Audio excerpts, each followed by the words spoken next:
Halo sahabat Sumayasa, apa kabar semuanya? Semoga selalu dalam keadaan sehat. Hari ini kita akan belajar bersama tentang materi pelajaran bagian tubuh tumbuhan dan fungsinya. Burung beo, burung belibis, buah naga dimakan ulat. Tonton videonya sampai habis, semoga bermanfaat. Namun sebelum lanjut, mari kita sama-sama berdoa sejenak agar apa yang kita bahas pada kesempatan ini memberikan manfaat untuk kita bersama. Perhatikan gambar berikut ini.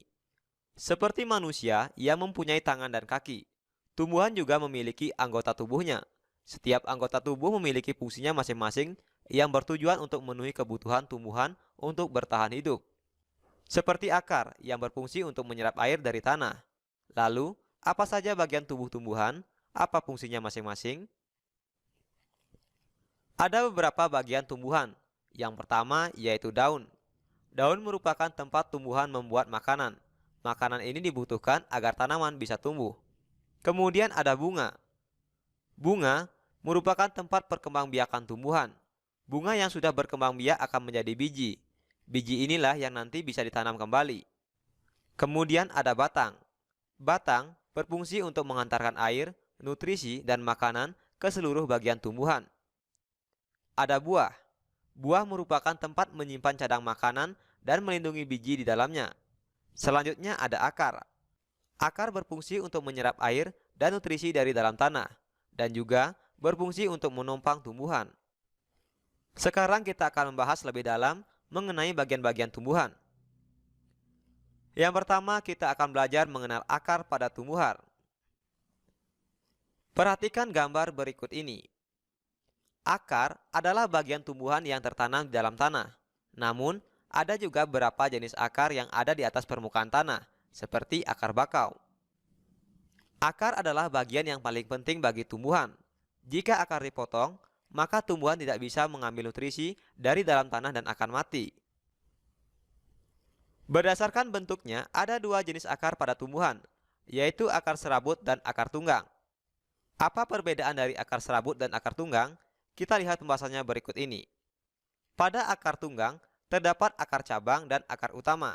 Sedangkan pada akar serabut, hanya terdapat akar cabang. Untuk lebih jelasnya, perhatikan uraian berikut ini. Akar tunggang pada tumbuhan. Seperti yang kita ketahui bahwa akar tunggang memiliki akar cabang dan akar utama. Akar tunggang adalah jenis akar pada tumbuhan yang memiliki akar utama dari pangkal batang, kemudian dari akar utama ini tumbuh akar-akar cabang yang ukurannya lebih kecil. Adapun contoh tumbuhan yang memiliki akar tunggang misalnya mangga, jeruk, nangka, rambutan, dan kopi.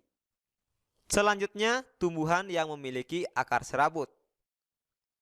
Pada tumbuhan yang memiliki akar serabut, hanya memiliki akar cabang saja. Akar serabut adalah jenis akar pada tumbuhan yang dari pangkal batang tumbuh akar-akar cabang yang ukurannya lebih kecil. Contoh tumbuhan yang memiliki akar serabut misalnya jagung, tebu, padi, kelapa, salak. Nah, inilah perbedaan dari akar tunggang dan akar serabut serta contoh dari masing-masing tanamannya. Akar juga bisa menjadi tempat menyimpan cadang makanan bagi tumbuhan seperti wortel. Tanaman wortel memiliki jenis akar tunggang. Tanaman ini menyimpan cadang makanannya di dalam akar. Jadi, jika kalian memakan wortel, sebenarnya kalian memakan akar tanaman. Nah, lalu bagaimana jika cadang makanan disimpan di dalam akar serabut? Jadinya akan seperti tanaman singkong. Setiap akar cabang pada akar serabut akan tumbuh besar menjadi singkong. Nah, bisakah kalian melihat perbedaan dengan wortel? Tentu kalian bisa melihat perbedaannya. Akar berdasarkan fungsinya. Sekarang kita akan melihat jenis-jenis akar berdasarkan fungsinya. Yang pertama ada akar gantung atau akar udara. Akar ini berfungsi untuk mengambil uap air dari udara. Contohnya akar pohon beringin. Yang kedua ada akar napas. Berfungsi untuk bernapas dan mengeluarkan zat tertentu seperti garam. Contohnya seperti akar pohon bakau jenis api-api. Yang ketiga, akar papan atau banir. Fungsinya yaitu untuk membantu tumbuhan menjadi tegak. Contohnya seperti akar pohon kenari dan pohon randu. Yang keempat, akar tunjang. berfungsi sebagai penahan tumbuhan agar tidak roboh. Contohnya seperti akar pohon bakau dan pandan. Selanjutnya kita akan membahas mengenai fungsi akar pada tumbuhan. Ada beberapa fungsi akar pada tumbuhan. Yang pertama, untuk menopang atau penegak tumbuhan. Yang kedua, sebagai penghisap air dan zat hara. Yang ketiga, sebagai tempat menyimpan cadangan makanan, seperti pada singkong dan wortel. Yang keempat, berfungsi sebagai alat respirasi, yaitu untuk bernapas dan mengeluarkan zat tertentu. Yang kelima, berfungsi sebagai alat perkembangbiakan. Akar juga berfungsi sebagai alat untuk berkembang biak, misalnya pada tanaman jahe, kunyit, kentang, dan lain sebagainya.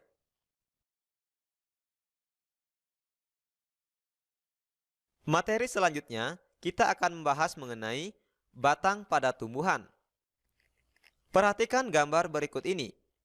Batang ialah bagian utama tumbuhan yang terdapat di atas tanah dan juga mendukung bagian-bagian lain dari suatu tumbuhan.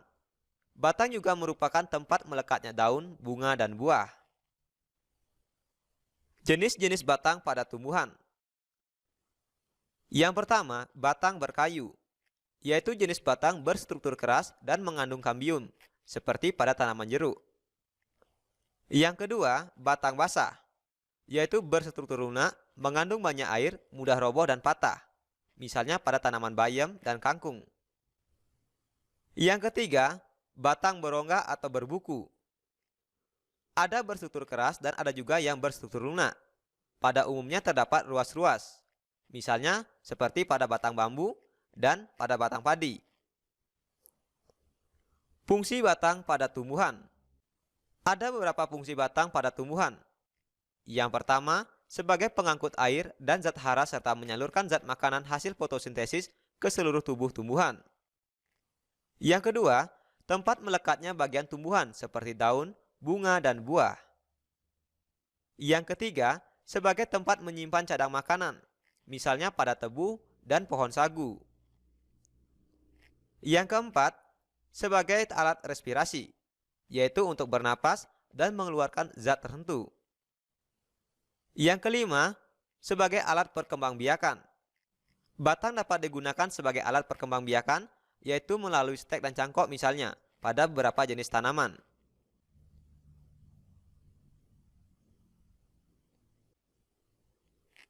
Selanjutnya kita akan membahas mengenai daun pada tumbuhan. Daun ialah salah satu organ tumbuhan yang tumbuh di ranting. Daun biasanya berwarna hijau karena mengandung klorofil, yaitu zat hijau daun, yang berfungsi sebagai penangkap energi cahaya matahari untuk proses fotosintesis. Secara umum, daun terdiri dari bagian-bagian, tangkai daun, tulang daun, lembaran daun, dan pucuk daun. Jenis-jenis daun pada tumbuhan. Yang pertama, berdasarkan tulang daun. Berdasarkan tulang daunnya, ada jenis tulang daun menyirip, seperti pada jenis daun jambu dan daun mangga. Yang kedua, ada jenis tulang daun menjari, misalnya pada tanaman pepaya dan tanaman singkong. Yang ketiga, ada jenis tulang daun melengkung, seperti pada tanaman sirih dan talas. Yang keempat, ada jenis tulang daun berduri, misalnya pada tanaman kaktus dan pohon cemara. Yang kelima, ada jenis tulang daun sejajar, seperti pada tumbuhan kelapa dan juga jagung. Selanjutnya, jenis daun berdasarkan jumlah helai daunnya. Yang pertama, ada jenis daun dengan daun tunggal, yaitu satu tangkai terdiri dari atas satu helai daun, misalnya pada tumbuhan teratai dan daun keladi. Kemudian, ada jenis daun majemuk, di mana pada setiap tangkai terdiri atas beberapa helaian daun, misalnya seperti daun kelapa. Fungsi daun pada tumbuhan. Ada beberapa fungsi daun pada tumbuhan. Yang pertama, yaitu sebagai tempat tumbuhan memasak makanan atau proses fotosintesis. Yang kedua, fungsi gutasi, yaitu proses pelepasan air dalam bentuk cairan dari jaringan daun. Yang ketiga, sebagai tempat menyimpan cadang makanan, misalnya pada tanaman kangkung dan seledri. Yang keempat, fungsi respirasi, yaitu untuk bernapas dan mengeluarkan zat tertentu. Yang kelima, fungsi perkembangbiakan. yaitu sebagai alat untuk berkembang biak. Nah, misalnya pada stek daun untuk tumbuhan cocor bebek.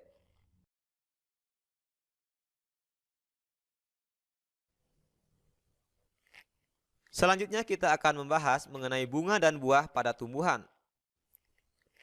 Bunga merupakan organ penting pada tanaman yang berfungsi sebagai tempat terjadinya perkembangbiakan generatif melalui proses penyerbukan dan pembuahan. Sedangkan buah adalah bagian dari tanaman yang berasal dari tumbuhan berbunga. Adapun fungsi buah adalah sebagai pelindung biji dan tempat menyimpan cadang makanan. Bagian-bagian bunga dan buah. Yang pertama, kita akan melihat bagian-bagian bunga.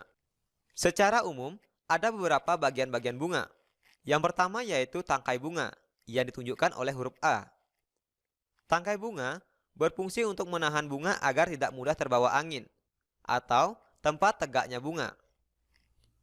Kemudian yang ditunjukkan oleh huruf B adalah kelopak. Kelopak berfungsi untuk melindungi bunga sebelum mekar. Dan yang ditunjukkan oleh huruf C yaitu mahkota bunga. Mahkota bunga berfungsi untuk menarik perhatian polinator, seperti kupu-kupu dan kumbang. Selanjutnya yang ditunjukkan oleh huruf D adalah benang sari. Benang sari yaitu alat reproduksi pada sel kelamin jantan tumbuhan. Dan huruf E adalah putik. Putik merupakan alat reproduksi pada sel betina tumbuhan. Berikutnya bagian buah. Secara umum, buah terdiri atas 3 bagian. Yang pertama bagian daging buah, kemudian yang kedua bagian biji, dan yang ketiga bagian kulit buah. Fungsi utama buah adalah untuk membungkus dan melindungi biji di dalamnya. Selain itu, buah juga berfungsi untuk menyimpan kelebihan cadang makanan pada tumbuhan. Penyerbukan dan pembuahan. Penyerbukan yaitu peristiwa jatuhnya serbuk sari ke kepala putik. Dan pembuahan adalah peristiwa bertemunya sel kelamin jantan dengan sel kelamin betina pada tumbuhan. Ada beberapa jenis penyerbukan pada tumbuhan berdasarkan proses penyerbukannya. Yang pertama yaitu penyerbukan sendiri. Penyerbukan sendiri dilakukan oleh benang sari dan putik pada bunga itu sendiri. Kemudian yang kedua, penyerbukan tetangga. Penyerbukan tetangga yaitu penyerbukan yang terjadi apabila benang sari jatuh di kepala putik pada lain bunga, satu tanaman, dan sejenis. Kemudian ada penyerbukan silang. Penyerbukan silang yaitu penyerbukan yang terjadi jika serbuk sari jatuh ke kepala putik pada lain bunga, lain tanaman, tetapi masih dalam satu jenis. Dan yang keempat ada penyerbukan bastar, yaitu penyerbukan yang terjadi di mana ketika serbuk sari jatuh ke kepala putik pada lain bunga, lain tanaman, dan lain jenis. Selanjutnya berdasarkan perantara penyerbukan, ada penyerbukan oleh angin, penyerbukan oleh hewan seperti kupu-kupu, penyerbukan oleh air, dan penyerbukan oleh manusia seperti pada tanaman vanili. Baiklah sahabat Sumayasa, itulah tadi beberapa bagian tumbuhan dan fungsinya. Sekarang kita akan melihat manfaat bagian tumbuhan bagi manusia secara umum. Yang pertama sebagai sumber bahan pangan, baik itu yang dimanfaatkan mulai dari daunnya, dari buahnya, maupun dari batangnya dan akarnya. Yang kedua, sebagai bahan perabotan rumah tangga, untuk membuat bangunan seperti jembatan, dermaga, dan membuat alat transportasi sederhana seperti kapal, membuat mainan layang-layang, dan masih banyak lagi jenis lainnya. Dan yang ketiga, yaitu sebagai bahan pembuatan obat-obatan. Ada beberapa jenis tumbuhan yang dapat dimanfaatkan untuk membuat obat, seperti minyak kayu putih dan jamu tradisional.